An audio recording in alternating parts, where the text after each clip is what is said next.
contemplated having my son in the United States, right?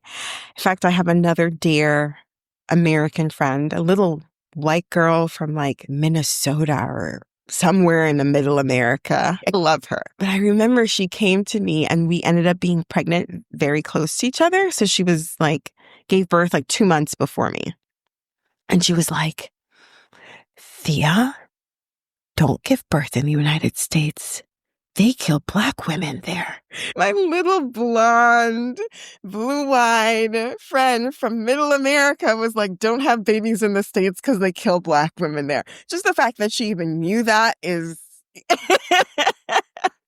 complimenty to her. But I think she was part of the reason I was like, nah, I'm not going to do this. Welcome to Flourish in the Foreign, the award-winning podcast that celebrates, elevates, and affirms the voices and stories of Black women living and thriving abroad, while exploring living abroad as a pathway to wellness. I'm your host, Christine Job, a Black American with Trinidadian roots, business strategist and writer from Atlanta, based in Valencia, Spain.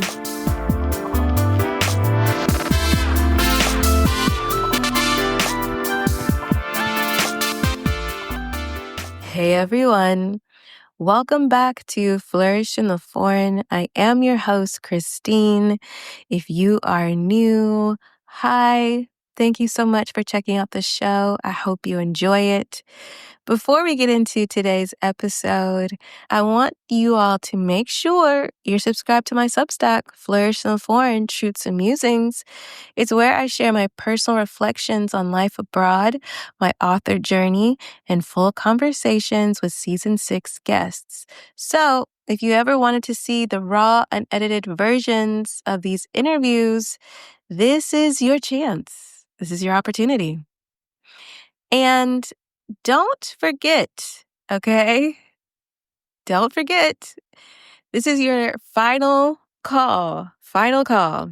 I am collecting questions for the Ask Me Anything episode. So whether you have a question for me, a guest, or an expert, submit your questions by the end of March 2025. You can email me at hello@flourishintheforeign.com or leave a voice note via the link in the description.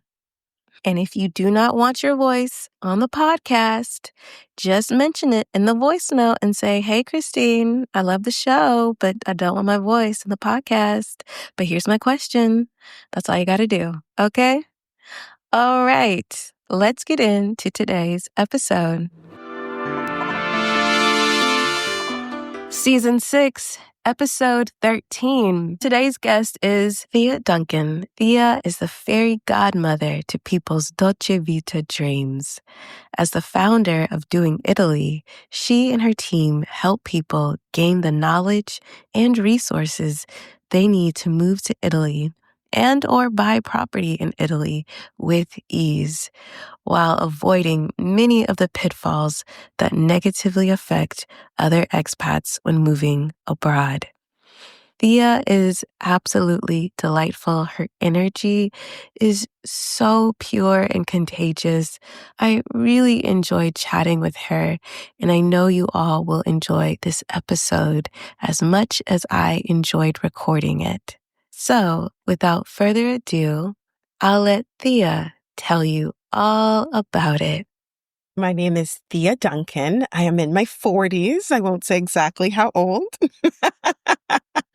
And I am currently in Milan, Italy. For me, it's always a little difficult to say how long I've been abroad, but let's say more or less 20 years. So it's been a while now. Hometown is definitely Miami, Florida, even though I am also a fellow Trinidadian. So I definitely think my mom always wanted to travel. Even though she never came out to me and said, oh, I wanted to travel the world or anything like that. But in my brain, my mom always wanted to be a flight attendant, even though that's in my brain. She's never actually said that to me, if that makes any sense at all.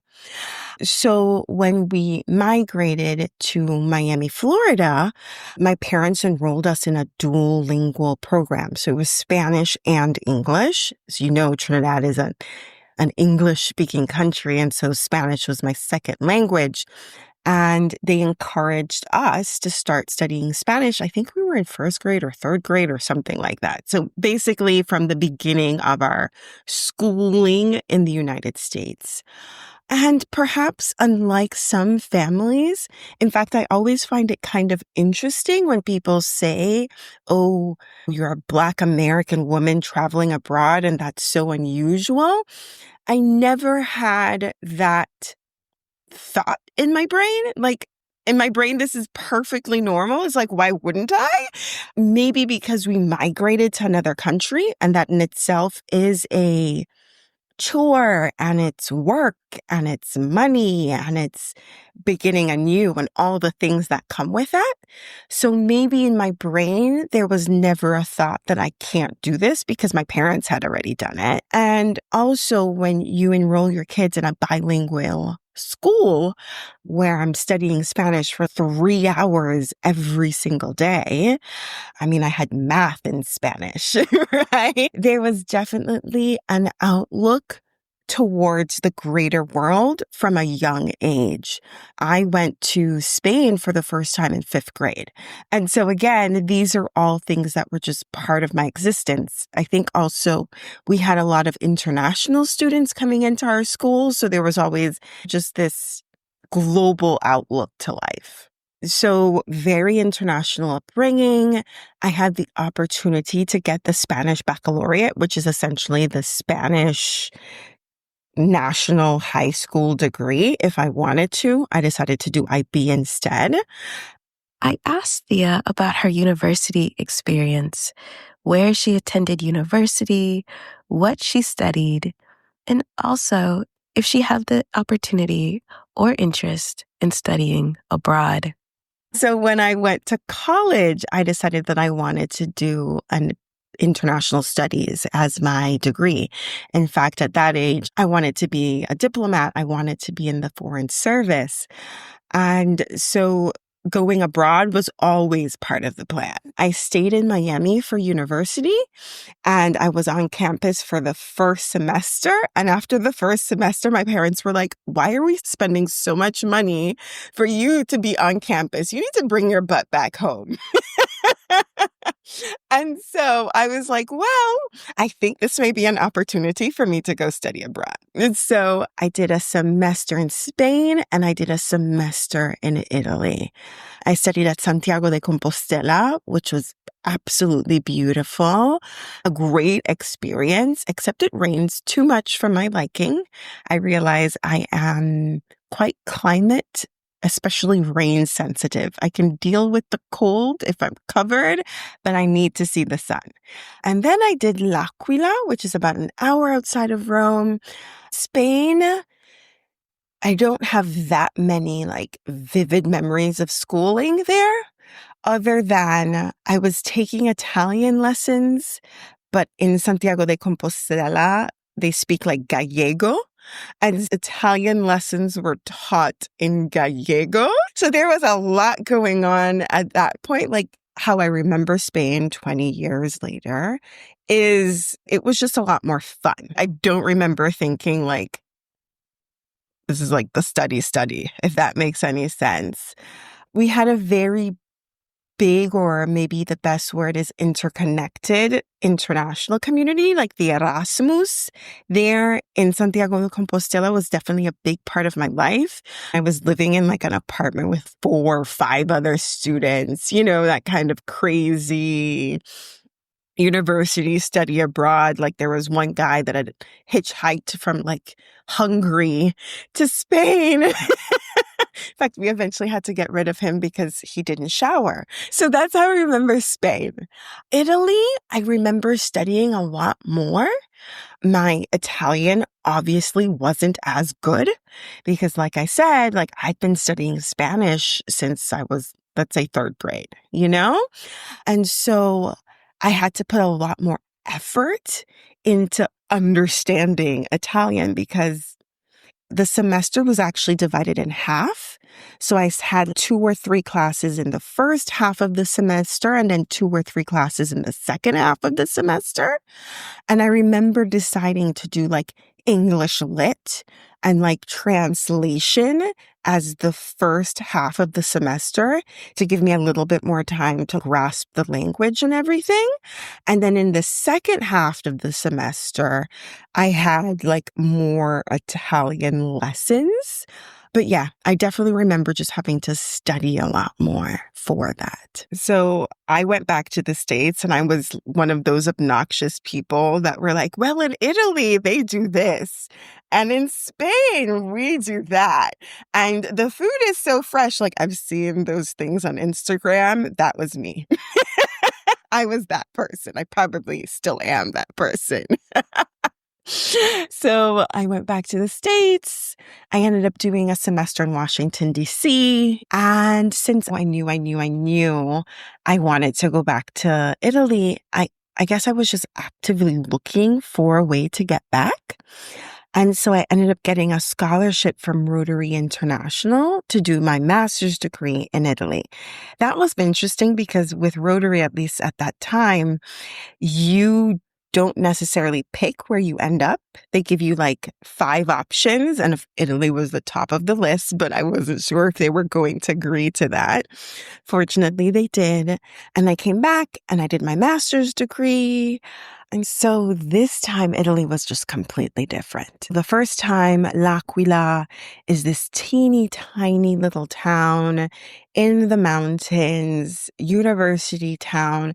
And I was probably the first Black woman that just about everybody in the village had probably seen. In fact, I remember in L'Aquila, I was like walking down the street and they were like, are you the Black girl from Miami? I was like, yes, that would be me. I was like, I don't even know who you are, but obviously the town is talking. But everyone was abundantly nice, abundantly kind. Then I moved to Milan, which is the fashion capital, the industrial capital of Italy. At this point in time, I speak Italian fluently. My master's degree was taught in Italian. I graduated from one of the top universities in the country. Bocconi is like the Harvard of Italy. I interned at some of the most important fashion brands in the company. I was like doing talking notes for the CEO. And my visa was up and I didn't know how I was going to be able to stay. Hindsight, get help. Like I really should have just gone and called an immigration attorney and be like, figure this out. I didn't. I had been offered a job from a major international Japanese company. And I think that's why I didn't contact an immigration attorney, because they had said that the job quotas for that year had been filled. And since the job quotas had been filled for the year, they couldn't hire me. And so I eventually just went back to the States. I just packed up my things and I guess that's it. I moved back. I started working in retail while I was just looking for a real job. And my boyfriend at the time came and got me and he's like, you're coming back. We're going to enroll you in another school until we figure this out. So that's what I did. And then we got an attorney and the attorney was like, you have a master's degree here. So you qualified for this conversion that was outside of the quota system. Unfortunately, that expired a month ago. Like literally, I had 2 years after graduation to do this conversion. And by the time I went to the immigration attorney, like the 2-year period had expired. It was like 2 years and a month. And again, like I said, like I trusted the HR professional at this major Japanese company. But just because somebody works in HR doesn't mean they know immigration, right? And a lot of people like get this messed up. I have like friends who are dating Italians or whatever it is, just because they're Italian usually means they know nothing about immigration because they've never had to deal with it. Let somebody live through that and they'll think a little twice about some of the stuff they're saying about migrants, So that was that. I eventually did this like other certification. I was dating this guy. We broke up again. I moved back to the States and I basically just moved to the States and I thought, okay, that's that. My mother used to say that she used to have visions that I was going to live in Italy for the rest of my life. And I was like, yeah, let's see that vision, you know? And basically, eventually, I was working in travel and tourism, met my husband, and we got married, and I moved back. And so that's that. So Thea has mentioned her Italian husband, and so I had to ask her, what was her experience dating abroad? That's a great question. I love that question. Also, because I love dating. I was the girl who was on all the dates and having the best time. That was me. That was me. I'm always like, I'm a multicultural international dater. From Nigeria to Poland to Chile, done it, but not done it. Anyways, my very first Italian boyfriend was the guy I met in college. And so if it wasn't for him, I wouldn't have gone to Italy. I would have just done a year in Spain. And he was Italian from another teeny tiny village, but his mother was an Italian woman who was raised in Canada. So he always had a very international way to life and to seeing the world and all that kind of stuff. So that was pretty easy. He was just always a really good guy. Just that. I mean, I think if we want to talk about my patterns, I'm kind of the girl who wants the guy to be very present and maybe even have grand gestures. And I think I love that, generally speaking, because these are generalizations about Italians. Italians will talk a really good game, Since I don't believe in, I guess, hookups or that kind of stuff, I say with Italians, you just have to wait to see how much work they put into it, right? They'll talk a really good game in the beginning, but if a month, 2 months, 3 months, they're still either pursuing you or they're still doing the stuff, then they're really into you. If not, it was just the game to get between your pants. That very first boyfriend, he used to I was working, it's the States. We work when we're in college. And my Italian boyfriend would pick my little brother up from school and help him with his homework, all that kind of stuff. So that was that. My next major Italian boyfriend was the guy I dated for 5 years while I was doing my master's degree and all of that. That was a pretty traumatic experience for me because I was madly in love with him. And I think maybe he was madly in love or he really liked me. I think so, But his parents were incredibly racist, just incredibly so. And he is very wealthy. And so there was this whole dynamic that girl that just wasn't Italian was going to come and take their only son away and try and steal the money because Italy has the laws, prenups don't exist here. And so the laws are very much in favor of the woman, especially if she has a child. And so it was she's trying to entrap you was basically the sentiment. So eventually I just got fed up of all of that. I was like, y'all can do you and your racism and I don't want your money, and I'm just going to go do me. We still talk maybe once a year, every 2 years, because I have this way of seeing the world. I dated you for 5 years.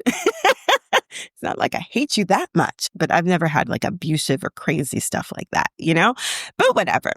And then I met my husband, and my husband was just in so many ways different.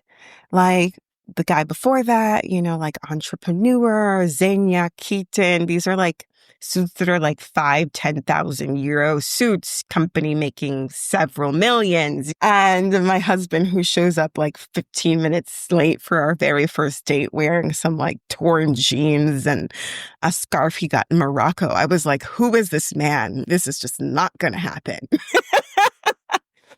But he loved food like I do. And my husband is but then even more so, very romantic. So he just totally wooed me. He'd send flowers to my house, and every time I flew into Milan, Italy for work, the company would organize transportation, and he'd be like, no, I insist, I'm going to come get you. He'd like bake me cakes to send me off with, just very much like showing of his affection. And I have to say, I like it. He's still that way. We've been married now for 12 years, something like that. So a while now. We have a child together. His mother is very much an Italian mother-in-law with all the good and the bad that comes with that. All of it. She's so interesting. She's definitely not racist. She definitely wasn't the Italian mom, because there are a lot of those that are like, why are you going to have kids? She was like, only have kids if you want them, because they're, it's a responsibility. And when you consider that she only went to middle school, she never worked outside of the home, that is almost light years ahead of, like, she's never been to Rome, my mother-in-law. It's just this whole just different thing. So for her to be that open in that sense, I have to applaud her for that. But then she's like crazy Italian mother-in-law in other ways, like not wanting to listen to me when I'm like, no, I don't want to raise my son that way, or all of that. We didn't date that long. We only dated for like 10 months. So which I guess is a completely different story. I don't know, but we're still here. So we're still here. So that was all really quick. We didn't initially plan necessarily for us to be here. Like, my husband was a TV producer. So for a while we contemplated moving to the States. And when he spent time in New York and in Bed-Stuy, he basically was like, nah. He was like, how much does it cost for us to rent a house? And how long is it going to take for me to get a visa to be here legally? He was like, nah. And I was like, I love Italy. I am okay with coming back. And getting a visa to be married to an Italian is like really easy. It's almost stupid easy. It's so funny because I get occasionally people are like, I had to do this and I had to do that. And I was like, sometimes I want to be like, child. I was like, try marrying an American and moving to the States. And then we'll talk about hard. But again, it's because a lot of people haven't had that experience when they don't know how difficult it is. I have an Italian friend who married an American friend, and I think it took them like 2 years for them to move to the United States, right? I think because they didn't do the fiancé visa or whatever it was. But this involved like going down to Naples and doing blood tests. Like, the American government, I don't know if they changed this. I think they may have. But it used to be if you had certain infectious diseases, you couldn't move to the country. And they did blood work in order to make sure you didn't have these diseases. So that is hard. I was like, what I did to move to Italy, married to an Italian, that was easy. I was like, that was so easy. My husband already owned a house in very typical Italian fashion. His parents had given him the down payment for it, I had already lived in Milan for years. I already knew the city, the people, the culture. I had friends here already because while I was here before, I'd worked in fashion for a while and I initially tried to do that. And I remember my husband looked at me one day and he was like, why are you doing that, Thea? He was like, you don't even like that job. You don't like working in fashion. Why are you doing that? But I think at that point in time, fashion is, I don't know, cool and chic and people look up to it, right? And like I said, I've been to fashion shows that people would only dream of being at. And so part of it was in the headspace of what other people would think was like a good career and a good thing to do. And I'm glad that he did made me reflect about that. And I was like, yeah, this is not what I want to do. So I ended up continuing to work for the company I was working for at the time in the States. Awesome that they let me do that. And then basically I kind of started my own thing. I asked Thea to describe her experience as a Black woman, Trinidadian, American, abroad, living in Italy for close to 20 years. So 20 years ago, Milan was a very, very, very different place. Like now, I mean, I won't see a Black woman every day, but there are definitely Black people in business settings, even though there still needs room for that. That could definitely be improved upon. But, you'll have a Black doctor or, somebody working in the bank or something like that. When I first got here, it just didn't exist. Like if I think about it, it's just 20 years, but it's worlds apart, like worlds apart. For the most part, in all of these situations, people were always really nice. There are exceptions to every rule, right? I think I do a pretty good job of distinguishing people being curious, people wanting to know more, people who've probably only seen a Black person on television, for example, or in the movies, and people who I would call blatant racist or racist, but they don't know it. Those are different categories to me. A lot of times I see people talking about racism in Italy, and obviously it exists. It does exist. And I can't speak for other people's situations. I wasn't there. It's not my experience. But I think sometimes, not knowing all the details, that there's like a cultural component that people don't understand, So like my husband's Italian and he was from a town of 300 people. So you can imagine that, right? And just Black people didn't exist in his village. It just didn't happen. Somehow, some way, his parents were always very open.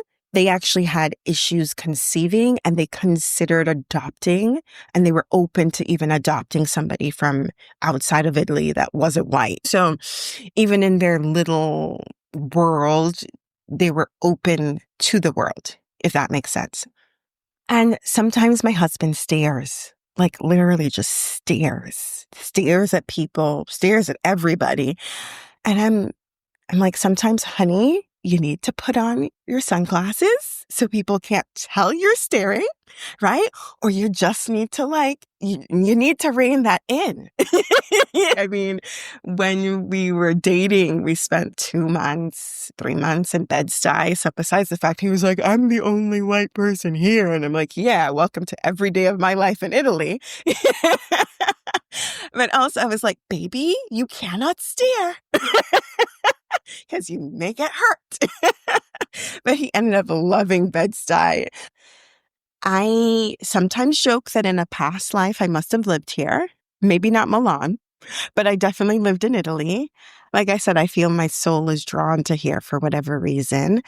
And also because I am a huge foodie. And I feel sometimes people use that term, that word so loosely. And so I'll define it, at least what it means for me. When I moved to L'Aquila, I was living in the city center, and I was probably like a 5-minute walk from the Piazza Principale. And about 2 times per week, they would have the open air market, and you could go and get all the fresh produce, the tomatoes. And then when you live in Italy, I'm sure in Spain too, there's so many fruits and vegetables that you've never seen before. And I think things just tasted different in my mouth, right? Like when you love food, almost in its most purest fashion, because Italians have almost this kind of strange purist approach to food. It was so beautiful that it tasted so good. It was so affordable and it was so readily accessible. I was talking to a friend just a few days ago, and she's thinking about doing I don't know, the carnivore diet or whatever it is. And that could be a whole different conversation. And so I was like, what about the quality of the meat? And she was like, yeah, I go to this big box producer and the meat is pretty good. And I'm looking at her like, that's what you do? That was my thought process. We're here. Like, besides the fact that I could go for like 30 minutes outside of Milan, and I know a farmer that produces her own like milk where the cows open graze, and you can do cheese making courses. Or there's this incredible online platform that I use where if I can't go to her farm, like I said, I've physically been to her farm. If I can't go, or if I can't go to the farmer's market, they'll deliver it to my house, right? And I love this particular platform because you can choose, okay, I want eggs from this farm. So there's another farm, and their eggs are incredible. Their eggs are probably the best eggs I've ever eaten in my life, right? And so when I want meat, it's the same thing. We know 3 producers, they're grass fed. If we want, we can go to them directly. And if not, there's this service that will allow us to buy it online. And so when she's like, oh, the meat at this big box producer, I'm like, what are you talking about? That's not good quality. And so it's the good quality, but just how easy it is. Like visiting my husband and his family, they're in a little town on the water. Like the shrimp come in alive. They're still moving. So it was actually like a point of contention when we first got married because he never wanted to buy seafood from the supermarket. And I'm like, look, honey, you cannot call up your fisherman and have your fisherman deliver the fish to the house here. We're in Milan now. I'm sure this is not going to make us sick. So I guess being a foodie in that sense, we're really cautious and cognizant of where our food comes from and how it is produced. The fact that it is readily available, relatively affordable, makes Italy just this whole different, it's like a game changer for me. Hey everyone, I hope you're enjoying this episode of Flourish in the Foreign. And if you are, please consider supporting this labor of love, but labor nonetheless, by buying me a coffee at buymeacoffee.com/flourishforeign. Make sure that you are subscribed to the podcast, and please review the podcast on whatever platform you use to listen to the show. Fun fact, if you listen on Spotify, you can leave me comments that I can actually respond to. Yeah. Make sure you follow the podcast on Threads, Instagram, TikTok, YouTube, and all the other social media platforms that the podcast has. If you want to read more of my personal truths and musings as I explore and navigate the intersection of migration, Blackness, womanhood, and wellness, be sure to subscribe to my Substack, Flourish in the Foreign, Truths and Musings by Christine Job. And for all other Flourish in the Foreign resources about moving, living, and thriving abroad, including guides, courses, and more, be sure to go to flourishintheforeign.com. All right. Thank you so much for listening to this episode of Flourish in the Foreign. Now, back to the episode. I asked Thea to describe her experience being pregnant and delivering her son in Italy, whether or not she considered giving birth in the United States, and then what it has been like raising a biracial, multicultural, bilingual child in Italy.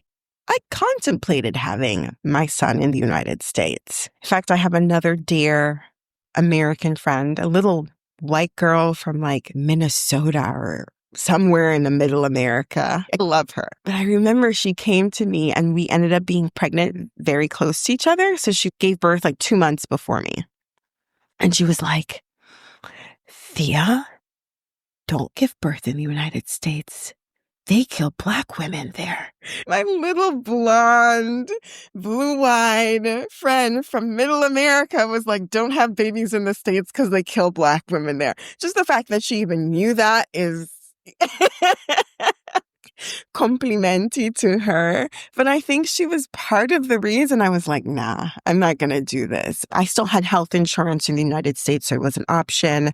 I was like, because as we see now, how citizenship rules can change, there was a thought process in me as a naturalized American citizen that what happens if the government changes their mind and I can't pass on American citizenship to my son?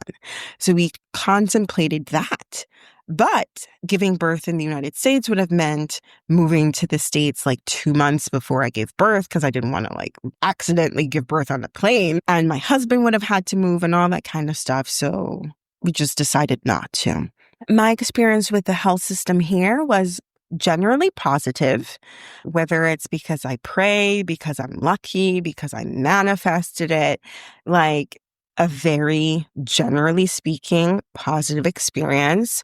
Granted, at this point in time, I have lived in Italy for a while, so I know what to expect and not to expect. I recently made a friend, and she's an American woman, and she teaches at one of the teaching hospitals here, and she literally teaches Italian doctors in whatever field bedside manners because it's not something they do very well. It's not a concept they understand. They're not very good at communicating. If you ask them questions 9 times out of 10, they act like you don't believe me. You should just automatically take their word for it. And all these things that come with that. I did have private health insurance, which meant that I did not have to do the whole thing with the public system. Very blessed.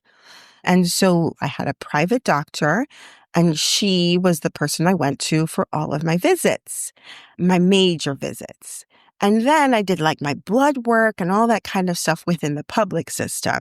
So it was like, I guess, like a blended way of doing both. And why I did it that way? Because if you do it entirely in the public system in Milan, but I think this is true for all of Italy, you don't have one specific doctor. You have whoever's on duty at that point in time.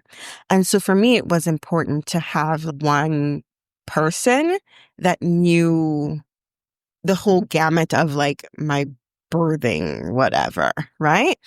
What was very interesting to me, which was very strange as an American, is that I had her WhatsApp number. I don't know if they do this in the States, but I could literally like text her in the middle of the night and she would answer.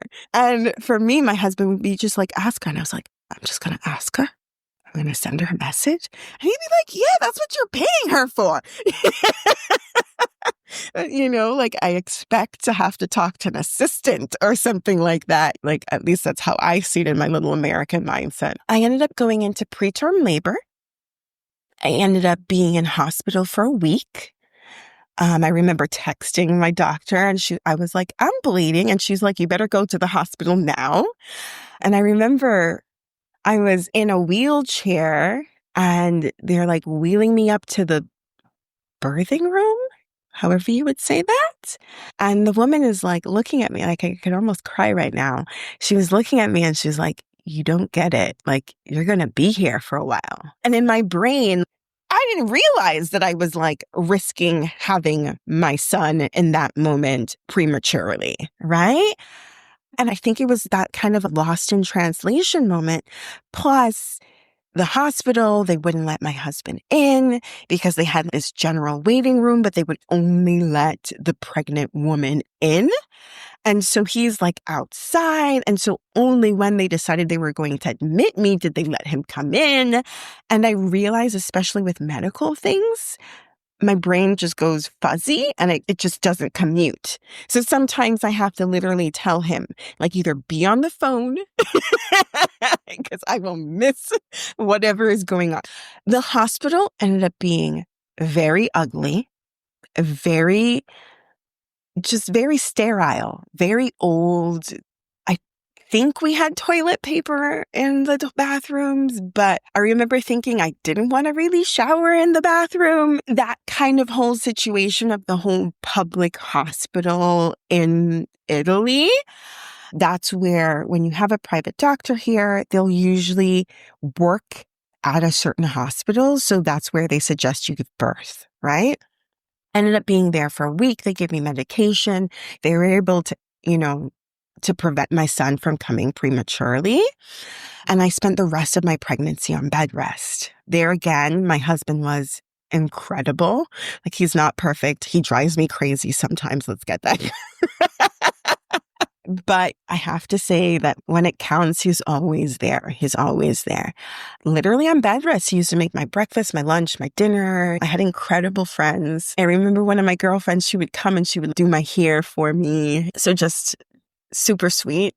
When my son finally came at almost 41 weeks, so he decided, he was like, I was just playing around. He was like joking. So he came at like 40 weeks and 5 days. So completely full term.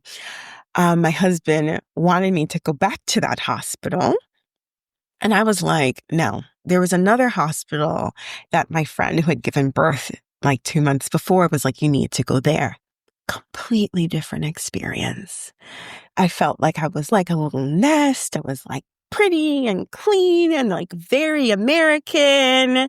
And while my private doctor wasn't a doctor there, the lady who used to do the ultrasounds in her office was there. And my husband was like, don't you remember she was in the birthing room? And I was like, no, I was too busy pushing.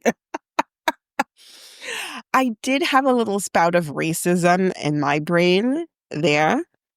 And my husband was like, oh, she wasn't being racist. I was like, yes, she was. I went in with contractions and they asked him, oh, what's your level of education? And you have a degree, a master's degree. And my husband has a master's degree. And that's what she said. And then she looked at me and is like, how about you? High school degree? And I wanted to be like, oh, I have a master's degree from Bocconi, like the best school in the country. And my husband's like, she wasn't. I was like, yes, she was. Because she automatically assumed that you had a level of education and I didn't. I was like, I speak 3 languages fluently. Thank you very much. But I was also having contractions and I couldn't really be bothered. Besides that, like, I had private health insurance. I ended up getting my own private room. The first night I had it in a double room. The first 2 nights, I ended up having to spend like a week because Lorenzo got an infection. And so we had to stay longer in the hospital. But I think even in the midst of yucky stuff, like the first 2 days, I was like, ugh, because the insurance is like, yeah, we should take care of this. But they didn't say yes. And so after the first 2 nights, I told my husband, I was like, I'm not doing this anymore. I'm getting a private room. And if they don't pay for this, I will. But it was 800 euros a night. Like, it wasn't like 40,000. You know what I mean?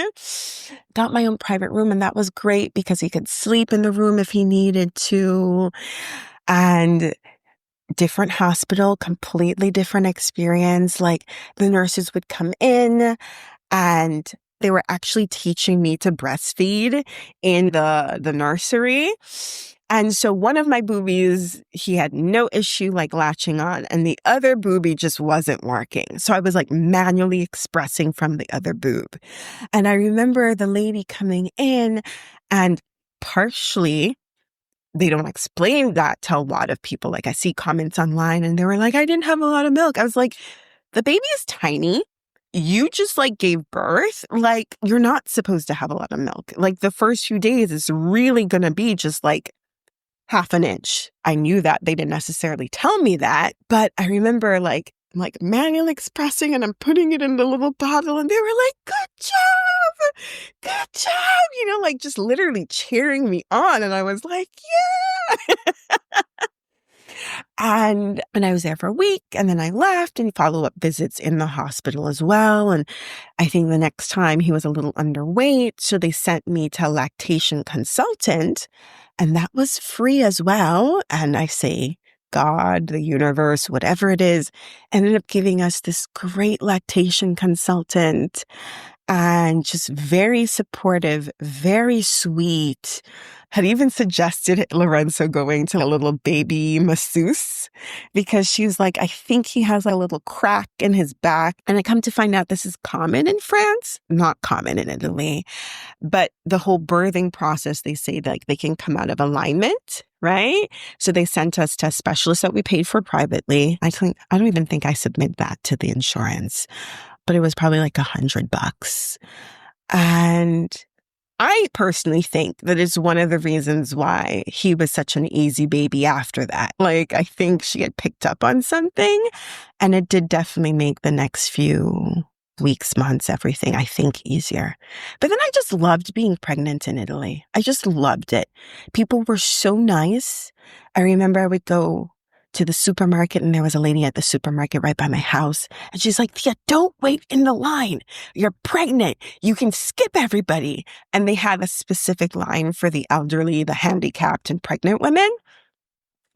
And sometimes the line was closed. She's, I don't care if the line is closed. You come to my cashier and you come in front, you know? I have a little interracial kid, and I was like, how are people going to treat him?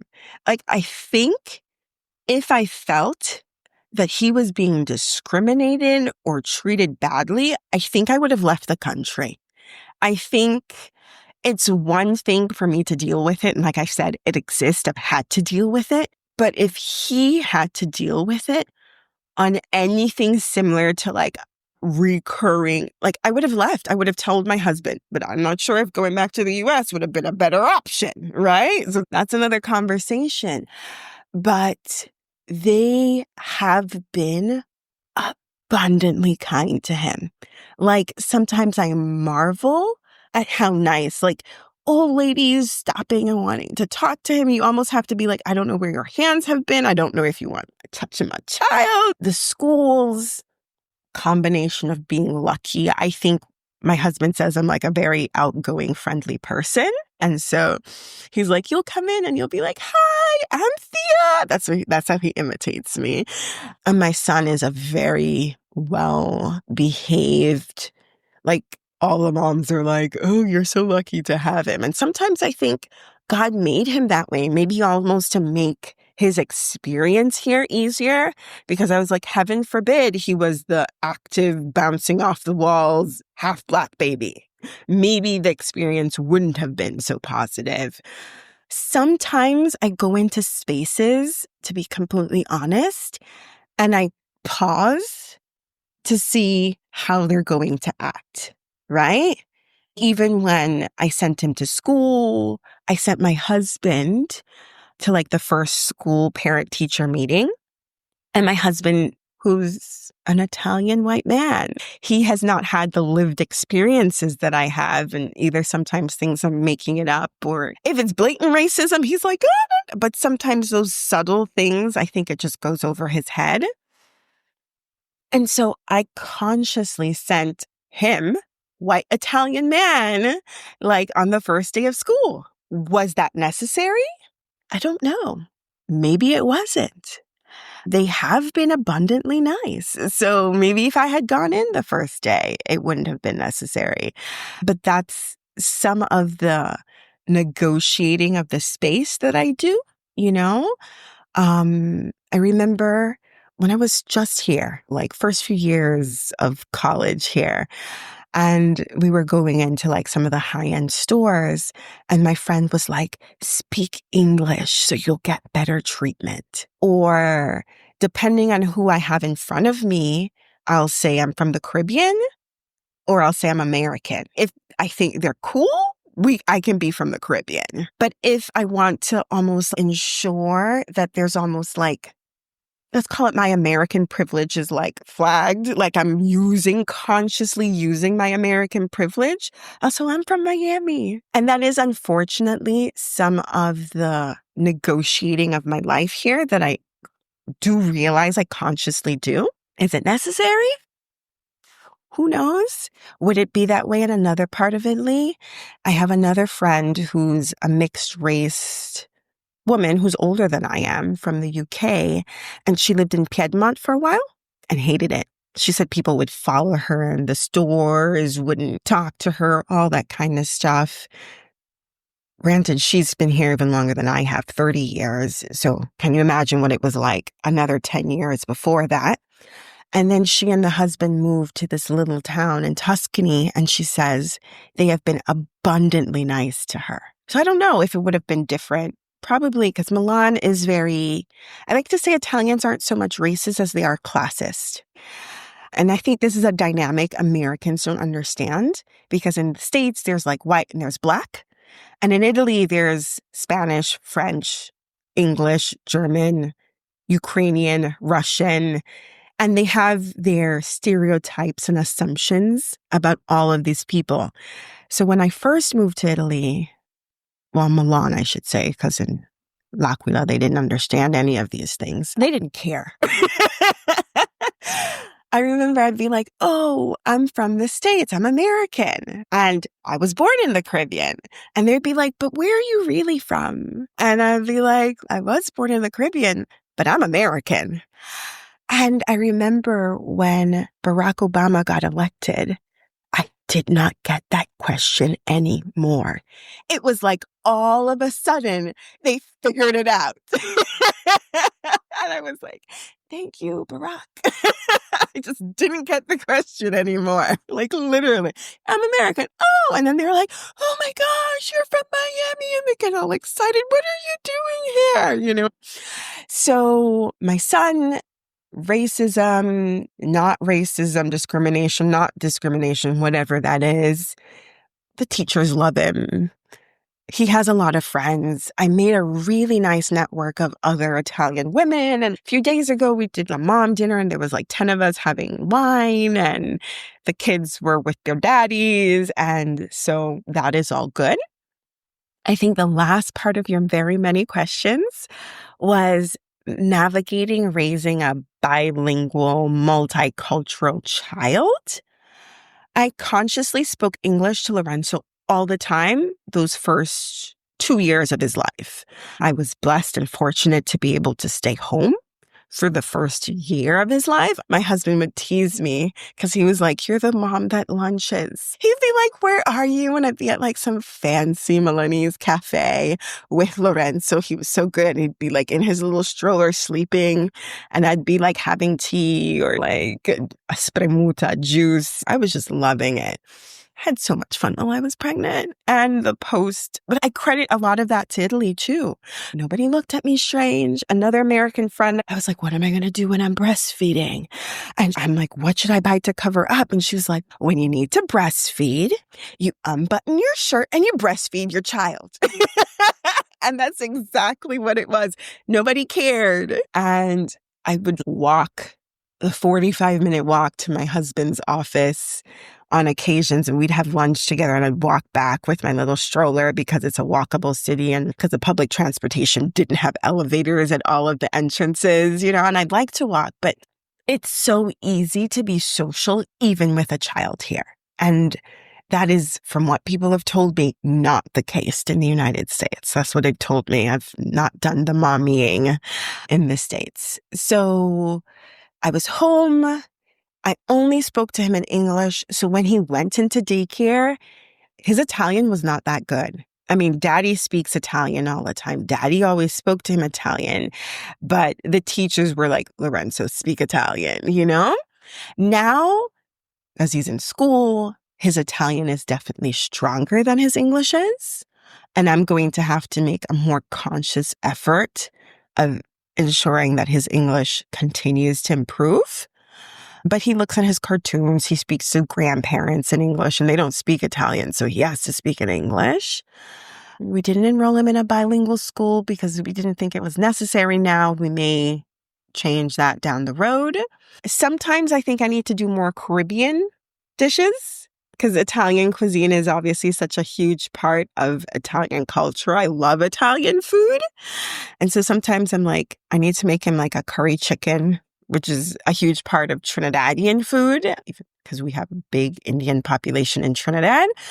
In the beginning, he didn't used to eat basmati or he'd only eat risotto rice. And I was like, you cannot be my child. But now he'll eat that jasmine basmati, not risotto rice as well. I'm like, okay. So that is my son. We've been to the States. We spent a month in New York last year. And then we did a bit of time right before COVID. And we may continue to do this kind of immersive US experiences to help keep that bond. alive. My parents come out often enough, so.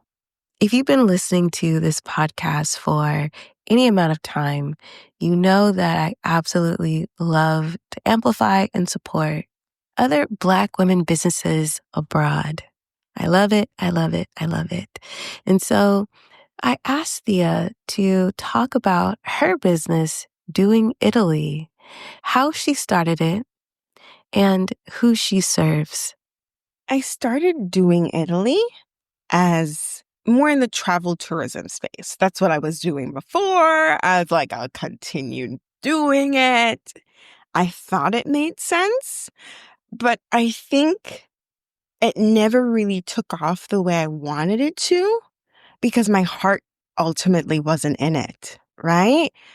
I love Italy. I love talking about Italy. Like, if you call me, I will tell you all the places you need to eat, see, do, especially if we're talking about Milan, right? I have a little guide about the city too. But I realized in my heart, I thought, there are so many people doing this already. If I put my input into it, what am I actually contributing to this space? And of course, my perspective is unique for everything that I am and that I am not, right? But there are already so many people in this space that my heart felt I'm not making as much of an impact as I could. Granted, I could not articulate that as well as I can now back then. I thought I like this and it's a good way to make money and that's that. And then COVID happened and travel and tourism just was not happening, you know? So we're home in Milan, which is basically the center of where the pandemic started in Western Europe. And my husband is a former TV producer. So like a month before the crap really hit the fan, we had sat down and done an Excel file sheet and we're like, option A, this lasts for a month. Option D, this lasts for 12 months. And this is how we're going to handle this financially if we don't have work, blah, blah, blah, blah, blah, right? So we had a plan A, a plan B, a plan C, and a plan D. My son was with my mother-in-law in a teeny tiny town of 300 people, not on purpose. It just happened. In hindsight, I was like, that's the best thing that could have happened for him. Like he could still go out to see the seaside and play in their garden instead of being locked in an apartment in Milan. I think it was also good for my in-laws mentally to have that distraction. And so we're okay financially. I do not have a toddler to take care of. And I literally spent most of that meditating and cooking. I was probably the happiest I've been in my life, which I know is not the space that a lot of people were in. And so in that space of that calm in the midst of the storm, Doing Italy and this iteration was born. I was just like, maybe people want help moving to Italy. And my husband was like, you are crazy. We're in the middle of lockdown. And I was like, no, I think this is what I need to do. And he was very skeptical. Like, I had to cuss him out a few times to be like, no, this is what I'm doing. And I'm going to need to find time to do this once my son came back, toddler. So that was all of that. And it is incredibly more gratifying for my spirit. Maybe because one of the books I'm reading right now it's called Soul Contracts or something like that. And we all have, I think, what we're here to do. And so some people are here to do the travel, right?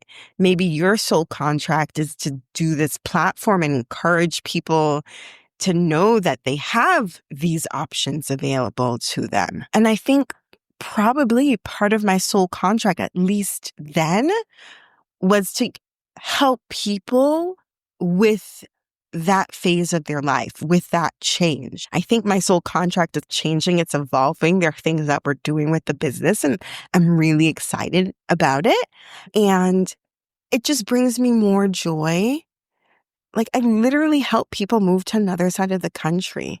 And then when I get the text message or the Instagram message or the email where they're here for like a year, because the first few months they may be in the midst of like the la la land and love period.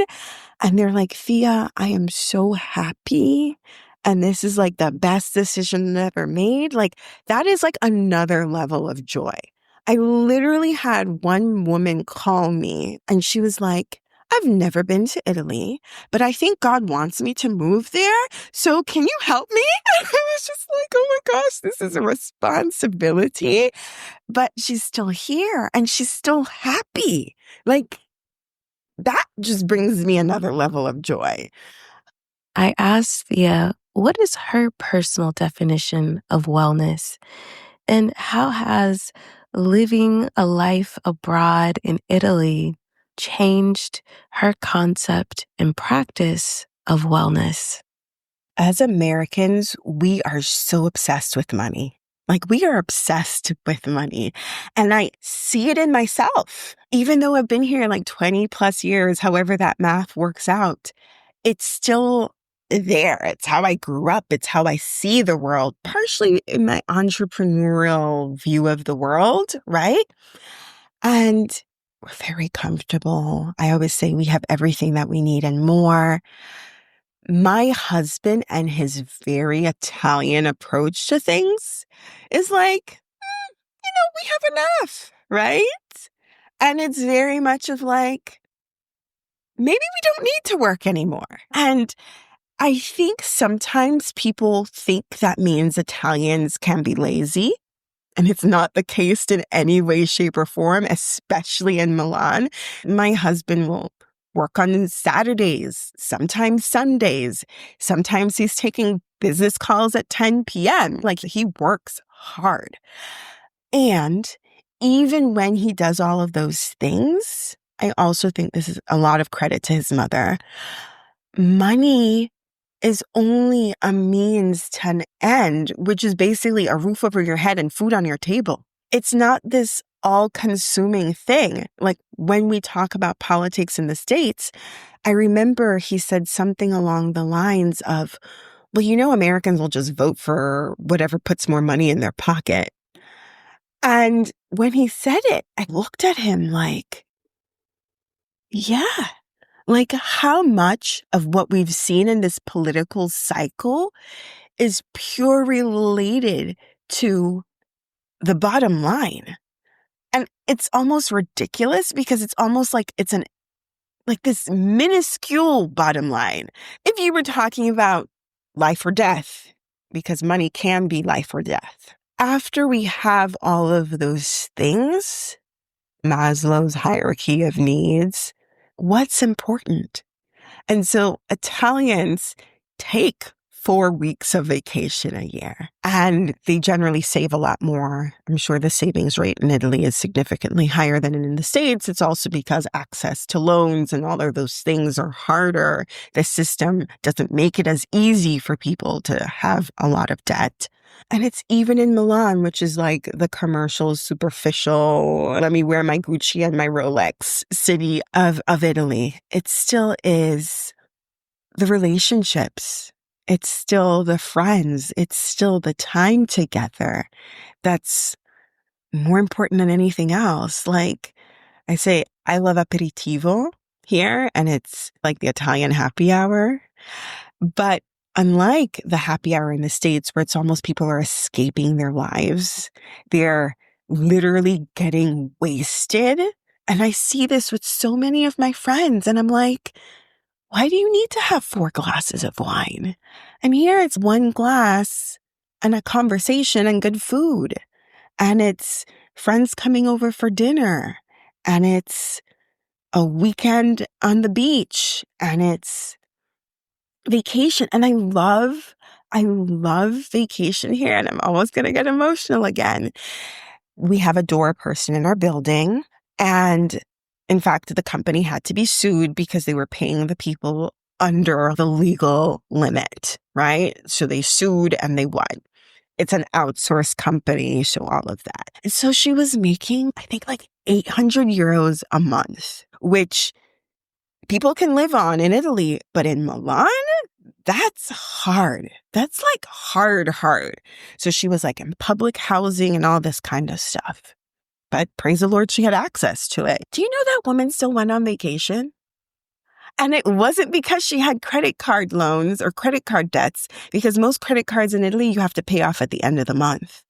But she would go and stay either at a relative's house or you'll rent a house here. People have been doing this for 20, 30, 40, 50 years. And in a very humble means, not the vacation I'm doing, but still take time off because it's still so important to the culture. And I'm like, yay, that she has access to that, even on 800 euros a month. And of course, access to healthcare and all those other things. But yeah, Italians I think they put just more emphasis on life and life beyond what you do to make money at the end of the month. I asked Thea for some final words of advice for all of you who are interested in living abroad and perhaps moving to Italy. I think it takes courage to live the life that our heart knows that we want to live. And I say this as a person who feels incredibly blessed, and I'm doing so many of the things that my heart wants to do. But I know that there's so much more. And I know that I can do more, be more, and not so much in the work way, but being even more in alignment with my soul's mission. And that feels scary. I'm gonna be honest. I've moved across the world, I've done all the things, and I know the next steps for me still feels scary. What I tell myself, and as I navigate whatever these next steps are, is that it's okay that we do not have all the answers. I did not know that my life would have unfolded the way that it has unfolded 20 years ago when I made this decision to study abroad in Italy, much less as an exchange student, much less everything else that I've done. And as I navigate the next steps in my life, I think for me, because I am a cautious person, even though I think people may think, oh, you moved up. I am a cautious, overthinking person. I like to say I'm a Caribbean Capricorn, so it balances itself out. And so for me, that means balancing the financial responsibilities associated with whatever I'm trying to do and build with also going in faith and leaving space for grace, right? I think it's important for people to understand themselves and to understand their tolerance for uncertainty. And so as a person who spends a lot of time online and spends a lot of time listening, sometimes too much to other people, and some people will be like, just leap, just take just leap, just do it. And others are like, you need to do this and step A and step B and step C and step D and step Z. I am going to say, get in tune with who you are and whatever that is for you, right? I am a risk taker, but I am not the drop everything and do it person. And that is okay.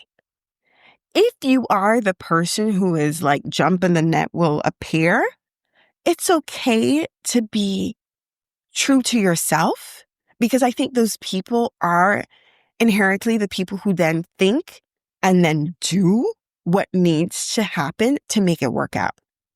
And if you are a planner, that's okay as well. I think so much of what we see online right now is you have to do it this way, you have to do it that way. And I feel like it really should be more of know thyself and then go from there. I also think some of the issues that we then have in our relationships, in our finances, in our health, then are the results of us not following our own intuition. And I think that the repercussions of that Whether you see it when you're on your deathbed or a week from now, those repercussions will come, as scary as it is that it feels right now.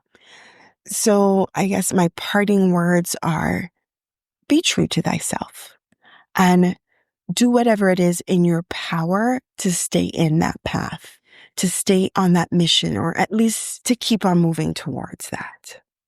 Thank you so much, Thea, for sharing your incredible story with all of us. If you would like to keep up with Thea, you can online. I am doing Italy, doingitaly.com, doing Italy on Instagram. I think I'm doing Italy and a few numbers on YouTube, which I hope to be growing in this next year, that you'll find me. There are not that many doing Italys. Thank you so much for listening to this episode of Flourish in the Foreign. To learn more information about this guest, be sure to check out their show notes page on the website flourishintheforeign.com. If you'd like me to come speak to your group, your organization, your sorority, your company, or any other type of entity, I can. Yes, did you know that? I can. I am available for paid speaking engagements, which includes in-person talks as well as remote talks. Yes, I do travel. I really do. If you're interested in booking me for an in-person or remote paid speaking engagement, you can find my media kit, my speaker page, and all booking information on the website flourishintheforeign.com, also on my personal website, christinejob.com, and in the description of this here episode. If you'd like to delve deep into my personal thoughts about life abroad, be sure to subscribe to my Substack, Flourish in the Foreign, Truths and Musings. If you enjoy this solo indie Black woman podcast, be sure to support this podcast by buying me a coffee at buymeacoffee.com/flourishforeign. You can also support the podcast by subscribing to the podcast, leaving a review of the podcast, and of course, sharing the podcast. For resources like the Move Abroad with Intention guide and course, be sure to check the links in the description of this episode and the website flourishintheforeign.com. To learn more about me, Christine Job, my work as a business strategist, and all my resources about business strategy, building a business, and more, check out the links in the description of this episode and go to christinejob.com. Big thanks to all of you, my lovely listeners who have kept this podcast going strong for 6 seasons. Thank you all so much. I love you and I appreciate you. And thanks to Zachary Higgs for producing the music for this here podcast. Remember, it is not about moving abroad. It's not about being abroad. It's about thriving abroad. It's about flourishing abroad. So go abroad and cultivate a life well lived. See you next time. Bye. In the next episode of Flourish in the Foreign. Our ancestors were using bibliotherapy. They didn't have no credential. Our ancestors could be killed for even knowing how to read, right? For being found out as being literate. Bibliotherapy to me is that. It's our grandmothers who carried their Bibles in their purses or wrote scriptures on little pieces of paper by their dresser. To me, that's all bibliotherapy. Expressive writing is also a component of bibliotherapy. So engaging with the written word, like writing down your own story, writing your own poetry, reflecting on certain things